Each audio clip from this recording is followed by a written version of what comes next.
बेटी और बुआ 5 मिनट पहले शांत दिख रहे मम्मी पापा फ़ोन पर बात कर खुशी से चहकने लगे।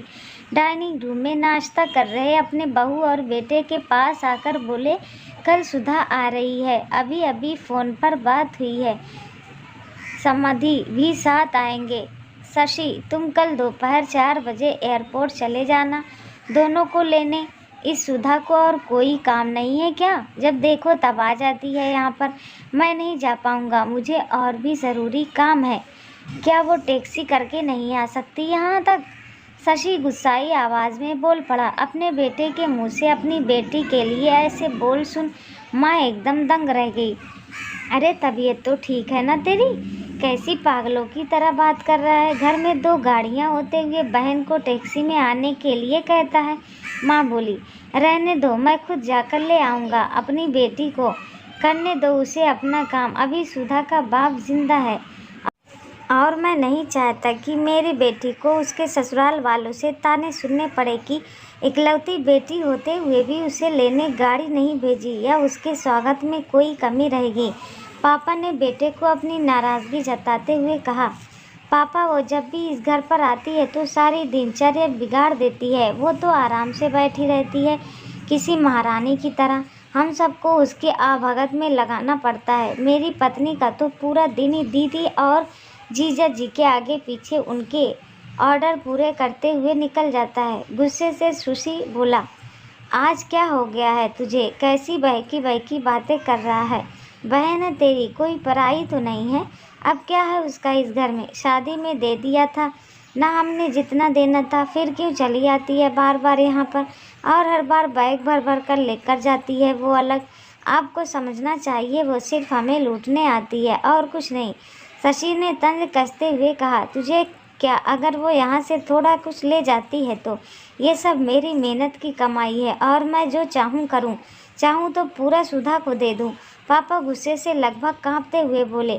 अब शशि अपनी आवाज़ धीमी करते हुए बोला, मैं कहाँ कुछ नई बात कर रहा हूँ मम्मी पापा, मैं तो वही बोल रहा हूँ जो मैंने बरसों से बुआ के साथ होते हुए देखा है। आज अपनी बेटी के खिलाफ 2 शब्द क्या सुन लिए आप तो गुस्से से लाल हो गए। ज़रा सोचिए, जब आप बुआ के साथ ऐसा व्यवहार करते थे तब दादी को कैसा लगता होगा। बुआ जो हम पर इतनी जान छिड़कती है, आपने कभी उनके और उनके ससुराल वालों के मान सम्मान के बारे में परवाह नहीं की। उन्होंने कभी भी आपसे कुछ नहीं मांगा, बल्कि हर बार वो अपने साथ कुछ न कुछ लेकर ही आती। लेकिन आपका व्यवहार कभी भी उनके साथ अच्छा नहीं रहा। दादी ने भी आपसे कभी नहीं कहा कि मेरी बेटी को पैसे दे दो या कुछ खरीद कर दे दो। फिर भी दादी को आपको यहाँ इतनी भी परवाहगी नहीं थी कि वो अपनी बेटी को कुछ दिनों के लिए अपने पास बुलाकर रहने दे। अपनी बेटी को ऐसा अपमान वो सहन नहीं कर पाई, इसलिए वो गांव में पुराने घर में अकेली रहने चली गई। बुआ भी अपना अपमान सह लेती, पर आपने उनके पति को भी मान नहीं रखा, इसलिए उन्होंने भी हमारे घर आना छोड़ दिया। जिस तरह सुधा इस घर की बेटी है, बुआ भी तो इसी घर की बेटी है। आपने 2 बेटियों में फ़र्क कर अच्छा नहीं किया। और रही मेरी बात, तो मैं अपनी बहन से बहुत प्यार करता हूँ। मैंने कभी अपनी पत्नी को उसके खिलाफ़ गलत बोलने का हक नहीं दिया और वो बोलेगी भी नहीं।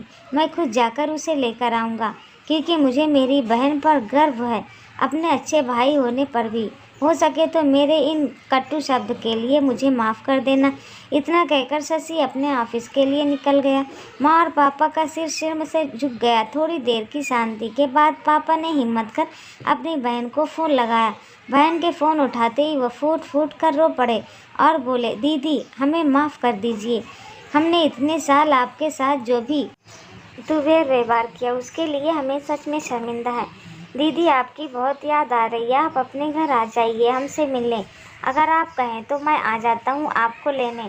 दूसरी तरफ दीदी भी रो रही थी। वो भाई के इन थोड़ी सी शब्दों से पिघल गई थी। वो बोली, मैं तुमसे नाराज़ नहीं हूँ भैया, मैं जीजा जी के सारी बात बताकर ज़रूर आऊँगी। दोस्तों, बेटी तो बेटी होती है, बहन हो, बहू हो या बेटी, तीनों में कोई फ़र्क नहीं करना चाहिए।